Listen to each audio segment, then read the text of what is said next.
Gubernur Wayan Koster, di hadapan Konjen Republik Rakyat Tiongkok di Denpasar, Zhang Zixi menyampaikan, atas nama pemerintah Provinsi Bali dan seluruh masyarakat, mengucapkan Selamat Tahun Baru Imlek kepada seluruh umat yang merayakan. Koster mengatakan, perayaan Tahun Baru Imlek bukan hanya pergantian tahun dalam kalender lunar, tetapi mengandung nilai-nilai luhur yang sangat relevan dengan kehidupan bermasyarakat, berbangsa, dan bernegara.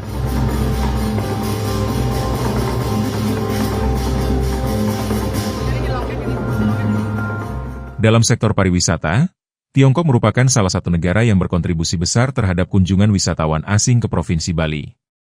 Pada tahun 2024, kunjungan wisatawan Tiongkok ke Bali mencapai 448.000 lebih, dan meningkat signifikan pada tahun 2025 menjadi 537.000 lebih.